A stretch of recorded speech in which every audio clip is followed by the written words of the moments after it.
Tina langsung aja dihilangkan dengan sangat cepat. Tapi balik lagi, sekarang ada Lemon yang bermain. Kita tahu Lemon adalah salah satu inisiator yang sangat berbahaya sekali. Apalagi sekarang posisinya berada di mid lane. Mungkin berbeda dengan permainan Clay. Clay kita tahu, coveringnya bagus banget. Positioningnya luar biasa. Untuk Lemon, ini CC agak dinaikin lagi nih. Selain dengan positioning, selain dengan covering, dia inisiator. Dia salah satu inisiator yang berada di dalam satu tim ini. Yang kadang bisa membuat momentum entah orang ngejar dia. Entah dia masuk dan juga menculik siapapun yang ada di depannya. Dan covering yang dia lakukan pun sangat luar biasa sekali. Dan Farami sekarang pun dihilangkan pula. Benar banget sih, kalau membahas soal Lemon ya, dia sering banget make a play. Membuat inisiasi yang bahkan gak di-expect gitu kan dari lawannya. Dan dia suka banget nih flanking, dan dia tahu banget nih damage yang bisa dikeluarkan serta timing untuk masuknya. Plus, ini adalah Lemon. Gak ada satu orang pun menurut gue nih, gak ada satu orang pun yang mungkin bisa menebak hero apa yang akan digunakan oleh Lemon. Ini adalah Lemon ya. Dengan full hero yang dia miliki, dia bisa menggunakan apa saja di area mid. Gitu. Nah itu dia, ini yang perlu harus dicatat dan ini yang perlu diantisipasi dan bahkan bisa jadi bayangan juga. Kira-kira hero apa yang bakal dibawa oleh Lemon untuk Araraki Hoshi di match terakhir game yang pertama kali ini, karena seperti yang sudah dibahas tadi dengan pola permainan Lemon yang sudah melintang tentunya ya di Mobile Legends, di MPL season sebelumnya, apalagi dia adalah veteran. Kita tahu banget dari mikro-makronya udah luar biasa luas bagi Lemon, tapi tentunya nggak menutup kemungkinan juga dari Rebel and Zion bisa membaca pola permainan mereka, ditambah lagi dengan adanya game plan yang bakal mereka bawa. Jadi juga kita bisa lihat di mana Povius justru mulai ditutup lane Kocul. Iya, ini menarik banget sih, dan kebetulan aja nih dari keduanya memang mempunyai hero power yaitu Esmeralda. Mungkin dari RRQ dengan Esmeralda XP lane-nya di R7, dan sementara kalau dari RBL juga sempat menggunakan Esmeralda kemarin bahkan jungle. Itu yang menarik sih, dan menurut aku memang Esmeralda yang akan menjadi perebutan besar di sini. Oke, sekarang terlihat ada Poveus yang memang sudah dihilangkan. Terbesit di sini, hero-hero Dash akan sangat-sangat bahagia sekali. Sementara untuk hero Dash sekarang begitu banyaknya. Benedetta, Pakito, bahkan hero-hero covering. One ada juga. Tapi hero-hero covering lainnya seperti contoh Ruby pun bisa menjadi satu hal yang bisa nge-trigger banget. Demonic Force yang dimiliki oleh Poveus ini bisa keluar. Namun sekarang hanya ada satu slot aja untuk melakukan banning. Mau gak mau, mereka harus nge-ban ke satu hero. Lalu mereka akan sekalian nih, nge-gambling apa nih? Kita adu aja. Fanny, oke, lu dapat apa? Gue dapat apa? Fanny terlepas sekarang. Ini menarik sih sebenarnya sih, dengan ban terhadap Poveus ya. Ini memancing teman-teman dari Rebellion mau nggak mau dia nge-ban one-one-nya. Karena dia bisa banget ngambil one-one di first pick-nya. Kalau emang nggak di-ban dan nggak ada Poveus, one-one akan lebih bebas lagi. Atau balik lagi seperti dulu, ada Benedetta lagi yang akan bisa digunakan. Ini ada Dash, ada hero Dash dengan hybrid item yang bisa aja digunakan untuk Benedetta itu sendiri. Entah itu mau full item attack, mau full item defense, atau memang mau di hybrid di antara kedua item ini pun masih bisa gitu. Masih banyak pilihan bisa dilakukan. Tapi semahal itu ternyata hero Skylar lah yang diambil. Dia terlalu mahal ya. Mereka lebih memprioritaskan Skylar terlebih dahulu dengan Cloud-nya, karena kita tahu juga dengan tidak adanya Povius, Cloud juga bisa bebas untuk melalang buana tentunya ya, karena kita tahu dia punya dash ability melalui Battle Mirror Image ya. Tapi fokus kita malah Rebellion, di mana di sini kita bisa lihat dari sisi Swalo yang nantinya udah nge-secure ke area Yves, dan Haste bakal coba untuk nge-secure ke area hero apa terlebih dahulu. Namun ada satu buah komen dari Swalo tentunya, di mana bedanya week pertama dan week kedua itu kita mainnya kurang fun aja. Main kurang fun, berarti mereka kemarin sudah bahagia. Sudah fun nih, Sudah fun banget. Kita lihat aja Swalo. Namun sekarang ada Yves yang biasanya kita melihat ada Yves yang memang diambil terlebih dahulu. Lalu kasih Cloud lah yang akan diambil untuk bisa menabrak ke arah Yves ini. Yang bisa langsung menabrak ke arah backline. Tapi sekarang di saat Cloud sudah terlihat, namun satu sisi Yves adalah salah satu mid laner yang memang memiliki durability yang sangat baik pula. Memiliki satu sisi yang sangat baik pula. Bisa mengcover juga seluruh rekan-rekannya, bisa make a play pula dengan satu reroll man position yang memiliki plus. Void Krita, Void Blaze-nya menimbulkan efek slow habis-habisan. Tapi jawabannya Cloud, mereka nggak takut. Mereka udah melihat ada Cloud di area sebelah. Tapi nggak apa-apa, dihajar aja. Percaya diri banget ya tentunya ya Pak Pulung ya. Tapi ini ada komen dari Danki tentunya, di mana mid laner Indo tuh masih harus belajar dari dia. Lemon bener sih. Karena nggak selalu mid laner tuh harus nunggu momentum. Nah ini yang kita sebutin dari awal tadi. Lemon bukan orang seperti itu. Lemon bukan player seperti itu. Lemon lah yang membuat itu. Benar-benar. Lemon bertipe apa ya? Make a play lah. Dia inisiator. Jadi dia tahu banget nih Kalau misalkan memang di situ dibutuhkan untuk maju ya dia akan maju, nggak akan nunggu. Dia nggak nungguin bola tapi dia menjemput bola. Sementara kalau kita lihat ya bener banget dengan satu hero dash lagi yaitu Pakito yang sebenarnya bisa dibilang masih flex juga ya, masih bisa ditaruh di jungle juga kalau memang mau.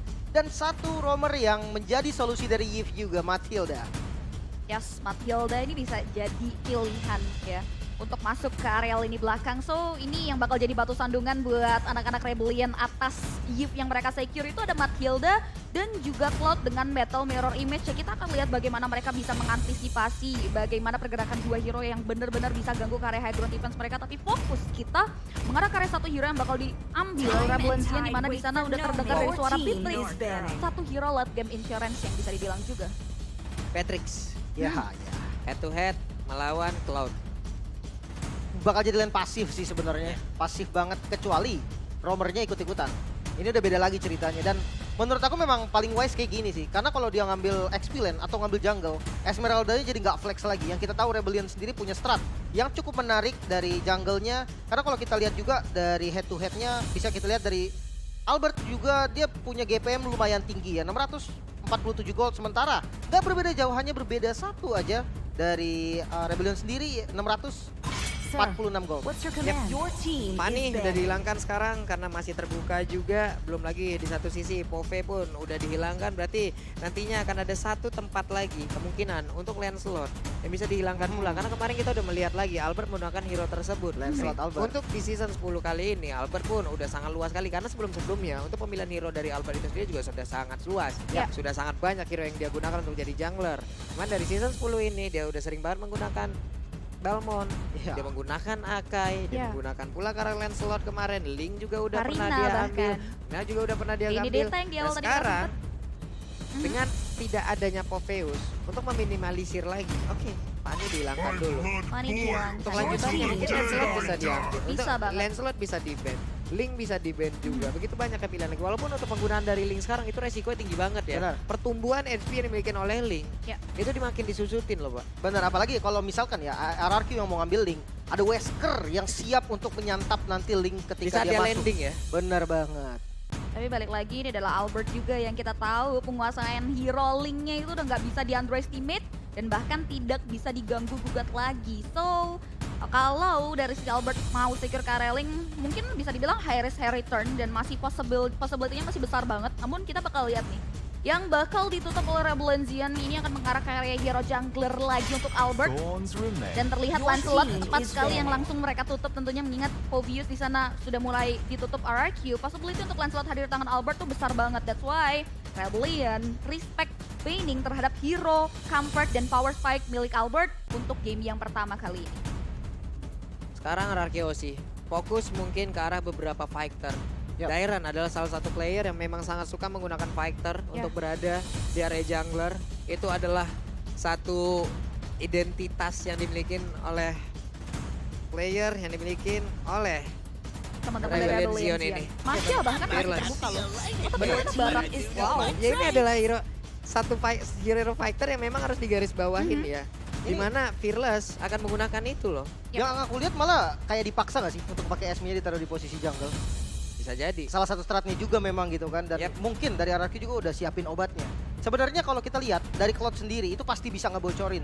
Dan kalau memang Albert mau bermain dengan Assassin, ya masih open dari Link-nya. Atau kalau memang dia mau lebih safety lagi dari Assassin, Hayabusa masih bisa jadi pilihan juga. Ya, plus satu hero sejauh ini. Julian belum terlihat.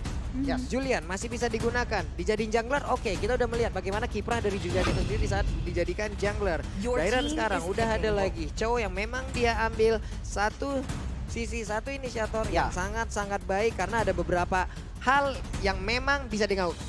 Contoh, Cloud, Blazing Duet masuk ke dalam area pertempuran ataupun masuk ke dalam kerumunan pemain dari Rebellion. Di saat ada cowok, selama ada cowok, kalau memang on point ke arah Cloud, gak bakal selamat, gak bakal ada fungsi yang berarti dari Cloud ini sendiri. Ya, dan bisa maksa juga nggak sih? Jadi maksa Cloud-nya harus pakai Purify, maybe, mungkin.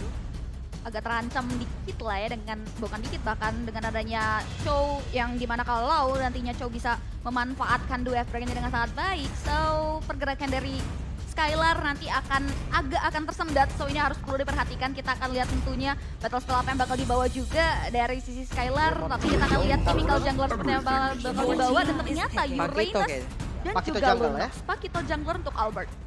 Pakito jungler. Lim, ini satu hero yang sangat bisa nge-trigger lagi ke arah reroll manipulation yang bisa digagalkan. Benar. Cuman, resiko pula. Ya, resikonya pasti ada karena namanya Pakito gitu kan. Dia akan sedikit lebih maju lah daripada yang lain, dia bagian depan gitu kan. Dan bisa langsung di counter initiate mengingat adanya Yves dengan reward manipulation nantinya. Dan adanya Chow juga. Jadi dari Pakitonya ini targetingnya benar-benar harus mantap, kayak siapa yang harus di-kill pertama itu yang harus dipikirkan terlebih dahulu. Yep. Beberapa hero fighter mungkin masih bisa dimanfaatkan juga untuk Fearless, kecuali nantinya akan ada hal yang lain lagi yang dia lakukan, ataupun untuk kali ini sepertinya akan ada XP laner kah? Tapi ternyata FP Jungle. SB Jungler sepertinya, dan Rafaela lah yang akan menjadi roamernya. Ini covering dari Wijanarko sangat-sangat dibutuhkan sekali, belum lagi dengan Holy Baptism-nya. Pasti ini akan sangat membuat pemain dari Arkeosi siapapun apabila terkena efek satu garis dari Holy Baptism tersebut akan menghilangkan momentum. Let's see seperti apa pertandingannya. Ya, kita akan lihat bagaimana visualisasi dari 10 hero tersebut dari RRQ Hoshi dan juga anak-anak dari Redlands yang terlihat suara sorak gemuruh dari para pendukung kedua belah tim sudah siap tentunya untuk berikan semangat dan dukungan bagi kedua belah pihak di match kita yang terakhir. Ini dia RRQ Hoshi melawan Redlands Zion 40. Ya benar sekali, jadi buat teman-teman semua, EPL Arena coba kita bakar dulu EPL Arena, mana suaranya? Itu dia yang kita butuhkan, semangat dari masing-masing fans. Ya, ini dia kita udah lihat dan masuk bahkan terbang ke lane up down kita. Di mana beberapa hero dari RRQ Hoshi dan juga Redlands Zion sudah mulai menjajaki possibility dan bahkan sudah mulai ngamanin ke area purple buff-nya. Fearless Chow Jungle. Oh oke, ternyata. Wah ini C-Strat sih, luar biasa banget. Start yang dibawa oleh Redlands Zion ini menunjukkan kita semua di mana dia bawa Chow Jungler. Oke, walaupun ada minusnya, ada berarti tidak ada flicker yang bisa digunakan, dan mungkin karena kita sering banget ngelihat ada flicker yang digunakan untuk bisa langsung menculik ke arah satu player. Ya. Kali ini sebuah kejutan lagi dipertontonkan. Wow, ini bener-bener nggak expect sih. Kenapa? Karena sebenarnya menurut aku kalau memang Esme-nya ditaruh di jungle kan, match up-nya antara jungle Esmeralda dan juga jungle Pakito. Esmeralda enak juga sebenarnya ngelawan Pakito karena kita tahu lah Pakito juga punya absorb gitu kan. Dan itu bakal enak ternyata. Chow yang bakal menjadi jungle counter initiate gameplay seperti yang akan ditunjukkan sama teman-teman Rebellion Zion. Untuk beberapa waktu sebelumnya, Chow menjadi jungler kita udah pernah ngelihat. Walaupun bukan di sini nih, kita menyeberang lagi ke scene region yang berbeda. Tapi ternyata udah diadaptasi dan udah masuk ke sini, lalu diaplikasikan oleh mereka. Ya udah kita lihat aja seperti apa hasilnya nanti. Walaupun untuk kali ini kita lihat Dairon ya udah mendapatkan beberapa hit yang masuk dari tubuh Albert. Begitu menyakitkan, namun di area tengah Swallow-nya seorang diri langsung aja berhadapan dengan dua player. Ada Lemon, ada Finn. Dimana untuk Lunox-nya akan menjadi satu orang yang akan melelehkan pergerakan dari Esmeralda. Walaupun dengan adanya Rafaela, kemungkinan ini akan menjadi satu counter yang begitu mematikan. Bener banget. Sebagai follow up tentunya ya. Yap. Ya sebagai follow up, dan ini menariknya dari Redlands Zion ya. Mereka tahu kalau mereka nggak coba, mereka akan nggak tahu. Mereka akan nggak tahu gimana hasilnya. So kita bisa lihat mereka langsung mengimplementasikan hero yang mereka bawa. Kita akan lihat bagaimana hasil yang bakal diamankan melalui komposisi hero yang baru dari Redlands Zion untuk match kita yang terakhir melawan RRQ Hoshi. Sejauh mata memandang masih belum ada team fight yang signifikan. Skirmish bisa mungkin dihindari oleh kedua belah pihak. Walaupun terlihat di area Turtle Pit sudah mulai ada pertempuran 40. Yap, itu dia dengan kali ini dibuka langsung reward manipulation pertempuran. Terus ada Wijanarko menjadi satu orang yang berhasil diamankan, plus dengan adanya Lemon di tempat yang berbeda menjadi korban pula. Tapi pertempuran masih terjadi di bagian tengah. Hanya saja untuk kali ini beberapa player dari Arkeosi harus mundur, tapi R7 masih menetapkan dirinya untuk berada di area tersebut. Belum mau pulang sebelum dirinya diusir habis-habisan oleh pemain dari Rebellion Zion. Dan bahkan ini kita bisa lihat juga satu untuk satu dari kedua belah pihak tentunya, di mana Lemon yang harus terpick off dan Wijanarko sebagai roamer dari Rebellion Zion harus hilang. Sejauh ini Turtle belum mau di setup dari kedua belah tim lagi. Tadi skirmish yang terjadi di follow up dengan saat baik dari keduanya. Fearless kembali berkutat terhadap jungle patternnya. Begitupun juga dengan Albert. Walaupun kita lihat Dairon dari kedua belah inisiator sudah mulai melakukan inisiasi ke area Turtle. Dairon sudah mulai mendapatkan informasi. Fearless pun berada di area sisinya. Albert sudah mulai coba untuk follow up, tapi Fearless enggan untuk pulang. Di follow begitu saja. Dengan ada satu knock-off strike, R7 coba untuk mulai join the fight, tapi masih belum mau di-follow up lebih jauh lagi Pak Pulu. Waduh, itu dia Cycling Eagle di belakang. Fearless-nya seorang diri belum mau mengamankan juga karena satu Wave Dragon karena ingin mendapatkan pula karena Turtle tapi masih gagal. Karena Turtle-nya berhasil langsung diambil.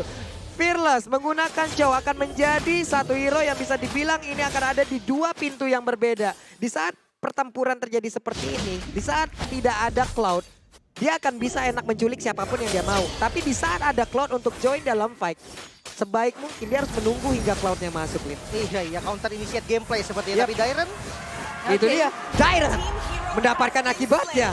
Seperti yang udah kita jelaskan sebelumnya, Lunox akan menjadi sosok yang tidak ingin ditemui oleh Esmeralda Kita tahu dimanapun. Benar banget, kita tuh dari dulu adalah limit point-nya dari Esmeralda gak cuma daerah tapi fokus kita berada di area top lane di mana Hans menjadi bulan-bulan dengan ada satu buah circling eagle yang sempat mendarat. Lalu Matilda daerah saja tapi terlihat dari Hans yang masih bisa mundur ke belakang dibalaskan dengan satu buah doa Dragon mengarahkan soal Fearless langsung di follow dengan Clock Out Strike Skylar maju ke depan dengan battle Miller Invasion tapi Renner saat mati yang dikeluarkan seorang Heist dari posisi yang cukup jauh menumbangkan karena seorang Albert tidak berhenti sampai di sana karena Blazing Duet sempat dikeluarkan oleh seorang Skylar Pak Pulung. Kalkulasi yang sangat baik dilakukan oleh Skylar. Dia Blazing Duet, dia tahu di depannya ada beberapa player dengan darah yang gak begitu banyak. Tapi dengan adanya tadi satu Nibiru, dia tahu lah dia balik lagi. Oke, kita hold dulu, kita santai dulu. Masih ada kesempatan berikutnya, masih ada setup lain lagi yang bisa dibangun. Line up RRQ yang berisi R7, Lemon, Albert, Skylar masih belum terkalahkan di MPL ID season 10. Dan ada apa lagi? Sebuah gangguan yang dilakukan oleh R7 dengan menggunakan Uranusnya. Pede banget, seorang Ciri mengacak-acak ada 3 player di area tersebut. Malah dia usir, tapi Wave Dragon langsung dikeluarkan. Berhasil untuk nge-trigger lagi satu ultimate dan itu akan menjadi informasi yang sangat baik. Bahkan Finn kali ini langsung aja join the fight untuk bisa memberikan damage tambahan. Malahan Fearless-nya yang diusir pula dan Swallow untungnya masih bisa ngegocek tapi Albert pulang terlebih dahulu. Ya, Salbert nakal banget ya. Dan ini dia kalau kita bisa bilang R7 dengan hero durability-nya.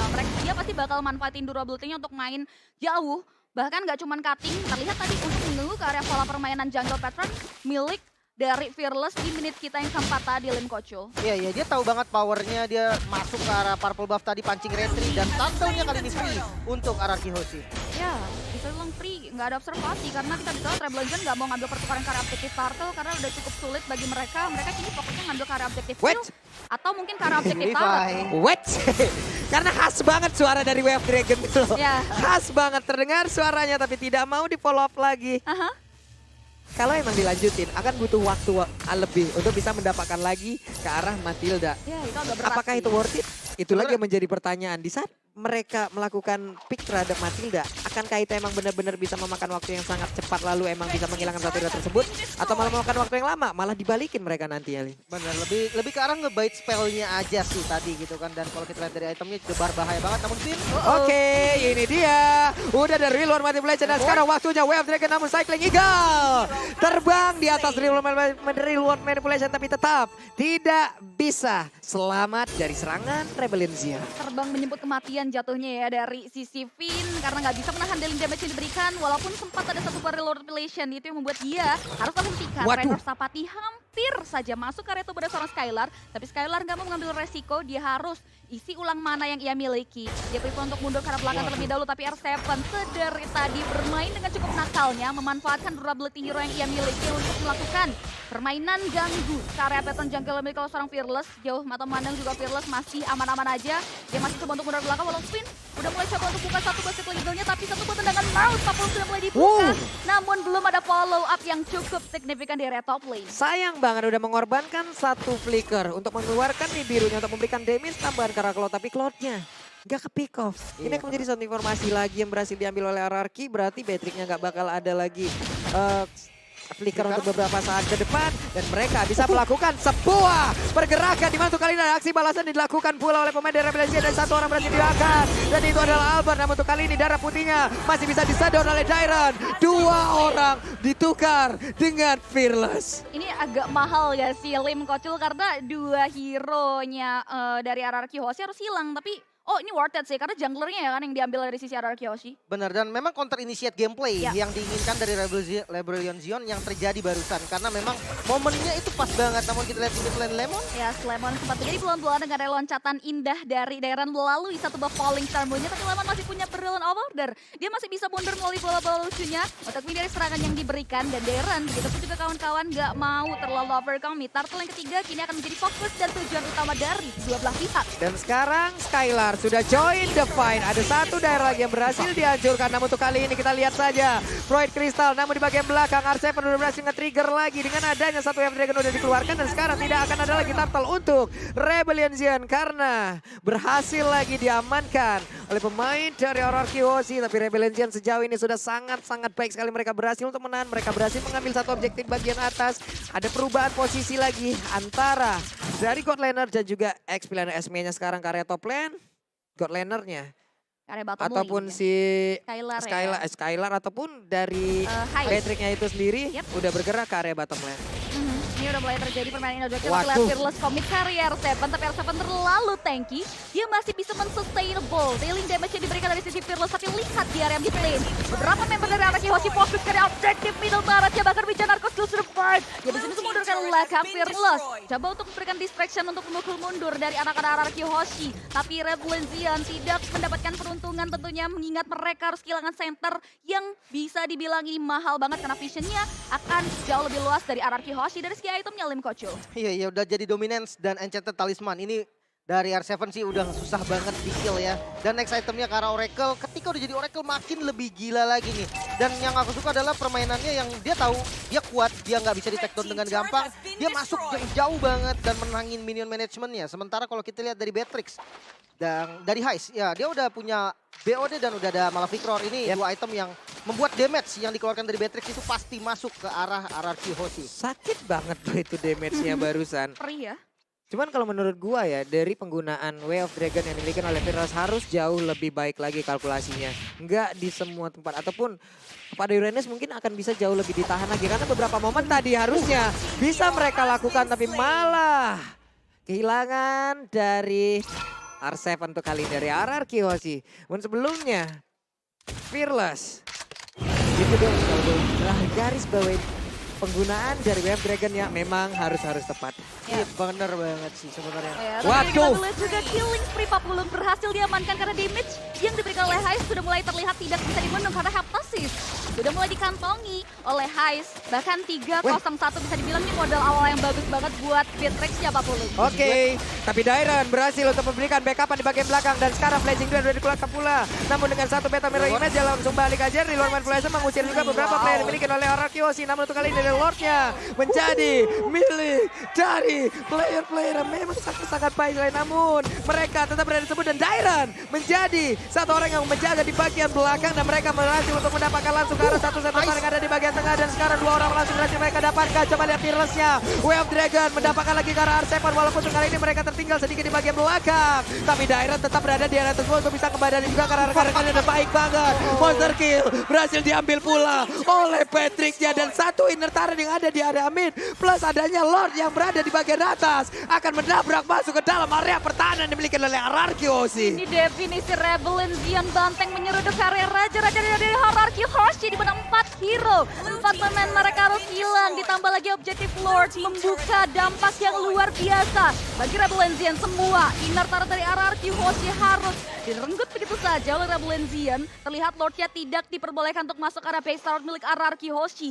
Mereka masih bisa menahan area base tapi dengan ada ekspansi terhadap jalur yang dimiliki oleh Rebellion Zion atas RRQ Hoshi, mereka melakukan eksploitasi terhadap jungle pattern yang dimiliki oleh Albert dan kini RRQ Hoshi sudah mulai terisolasi dengan pola permainan yang diamankan oleh anak-anak dari Rebellion Zion 40. Ya, pemilihan momentum yang pasti akan sangat sulit sekali. Untuk kali ini Fearless-nya terlalu dalam satu hit terakhirnya malah menghilangkan pula kalau Fearless. Dan ini harusnya menjadi momentum balikan untuk RRQ Hoshi bisa membalikkan keadaan karena sebelumnya mereka harus berpikir keras Cloud-nya harus masuk kapan. Tapi Fearless terlalu berani dengan Jet Kundonya, dengan Sun Poe dia ingin mendapatkan ke arah satu orang tapi hanya malah menghantarkan tubuhnya. Tapi lihat Skylar menolak untuk terisolasi, dia maju ke depan blessing dengan dari Swallow. Memfollow dengan satu buah real world ablation. Masih bisa mundur dari Skylar dengan ada satu buah guiding win penjemputan yang handal. dari seorang PYN membuat Skylar masih survive, tapi Dairen mengamuk dengan satu buah Polistar punya dia loncat mengobrak-ngabrik lane up belakang dari anak-anak Yoshi. Tapi masih belum ada korban jiwa atas apa yang sudah diperbuat dari kedua belah pihak. Tentunya Araki Hoshi mereka coba untuk mulai mundur kembali.